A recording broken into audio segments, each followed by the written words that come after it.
up to another good morning. Time to go. Oh, we are all looking for adventure. We are all looking for adventure.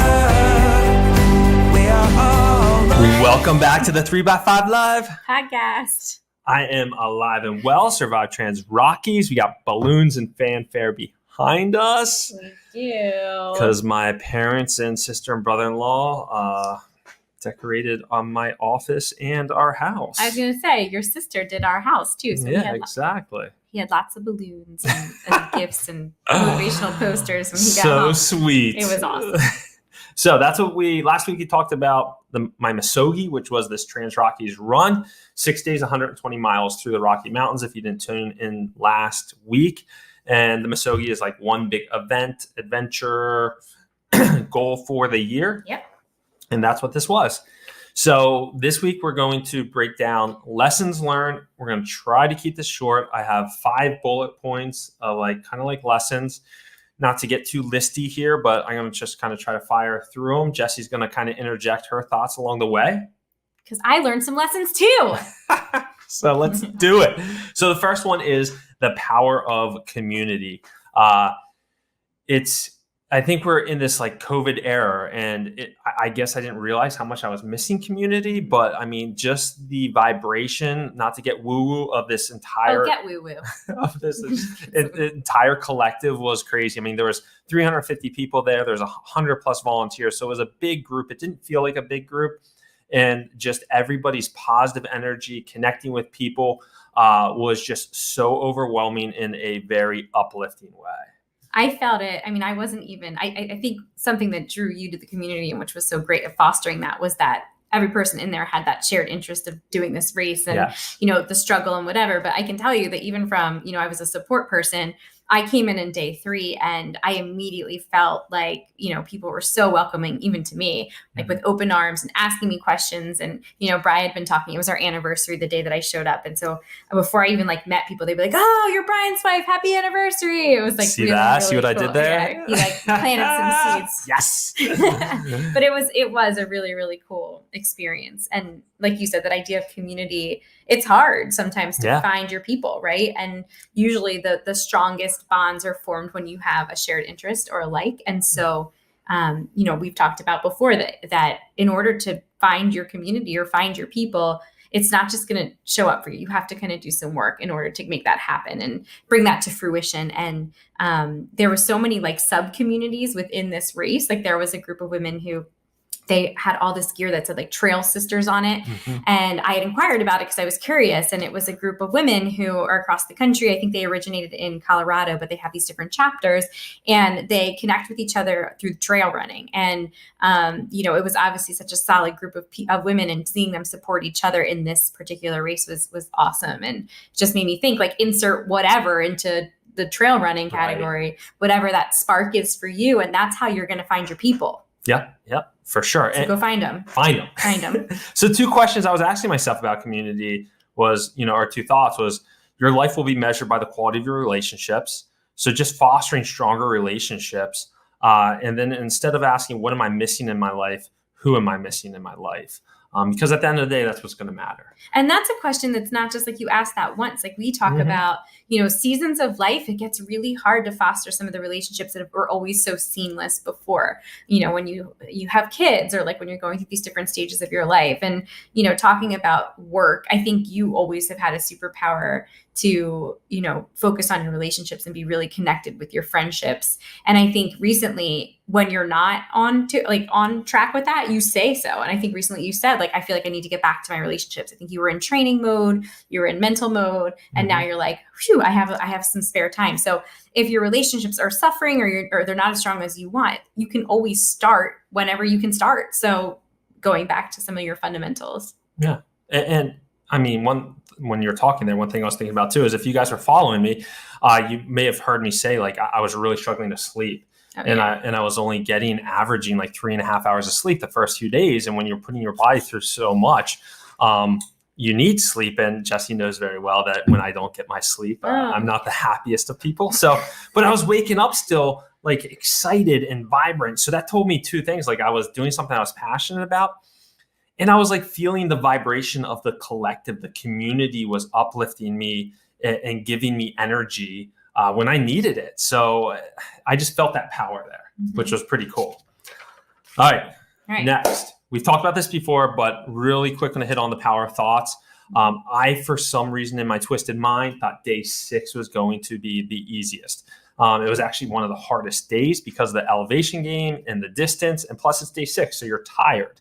But all along I was like, my body's just going to click in and be like, okay, we're doing this again. And I was just going to go on autopilot. That's what I thought, but that's what happened. So it was really interesting that maybe it didn't matter. Maybe my body would have just clicked in and it would have been a good day. But I think my thoughts and me telling myself that on repeat really made it such a great day. You did. You straight up said that the second he woke up in the morning, and it was like 4:30 in the morning because the race that day started at 7. He's like, I think today's going to be the easiest day. And I was like, okay, let's do it. Let's do it. So next thing is the power of newness, which I love. This thought process is as we age, we do less and less new things. We just get into our routine, like you've always talked about, Jesse. But like when you do new things, time slows down. And just reflect back on childhood, and summers felt like they lasted forever because you were at camp for the first time. You were playing in the stream and catching lizards for the first time. Whatever it is, you're learning and you're growing, so it slows time down. And this week felt like it was forever, because there's so many new things and new experiences. My senses were on overload. And I think that's a way to slow down time. So then I guess the question would be, as adults, like, how do we foster that newness? And like, what are some things that you can bring into your life? Obviously, like a race where you're being exposed to, the outdoors or whatever it is, but even like, what are you learning? What are you digesting? What type of books are you reading? Like, the power of learning new personal wellness techniques is so powerful because you can sink into that. And then when you're doing something new for yourself, whether it be a self-care habit or whatever, that newness is there. And so that ability to slow down time and be really intentional, I think is a pretty cool superpower for us. Yeah, that's a great point. The next thing is fear. So we tend to, fear comes from the stories we play in our heads, and it usually comes from a lack of preparation or experience. So say that again. So fear comes from the stories we play in our heads, which usually comes from a lack of preparation or experience. Preparation or experience. Yes. So for me, I had a lot of fear around altitude and, getting altitude sickness and how my body was going to react to that. For some weird reason, I thought since I got seasick, I would get altitude sickness, which has no correlation, but I did. Yeah. So I was prepared for the race physically, and I felt good there, but I didn't have the experience with altitude.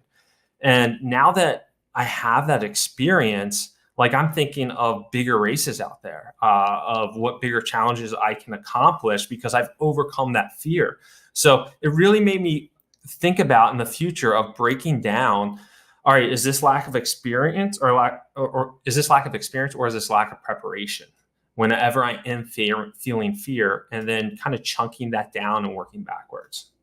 Is this specific to any fear, right? Like, or specific to any fear? Because I think about even like with kids, right? A lot of their fear comes from things that are unknown, right? So the experiences can foster that sense of like security, which I think is a really cool thing to think about. Oh, for sure. I flipped to Nash last night being fearful of the storm, right? Yes. Mm-hmm. And the lightning. He's very interested in lightning and where it goes and what happens. Our son Nash, yeah.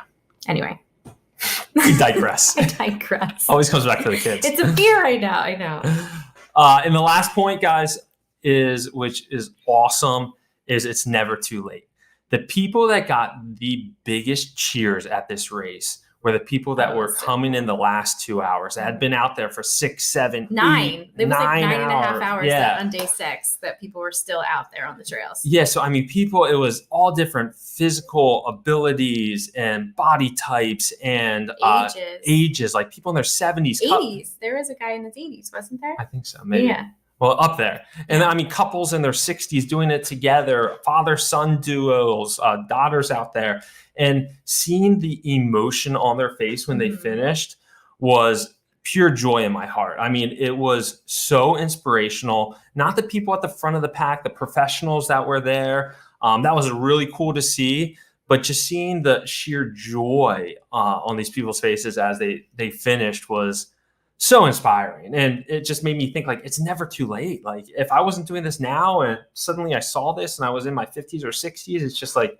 I can still do it, with some preparation. Circling back to the community piece, I think that this speaks so highly of that community too, because trail racing in general, I found just through your journey and me kind of being that person who's at each of the aid stations, the people who support these races are so inclusive of everybody. And like you said, the cheers are even louder for the people who need the support. Like this race specifically had something called Dawn Patrol, which was set up for people who might need a little bit of extra time. And so these people would wake up an hour earlier and they would meet together and they'd motivate each other and they'd run and hike together. And it was incredible to watch the finish line as every person would come through the finish line. It was really powerful. It totally was powerful. So if you're interested, TransRockies is a fantastic event. I mean, I should have said that in the beginning. Just, if you want to explore the Rockies and an amazing goal, you will be supported. You will be loved no matter where you are on your physical, mental path.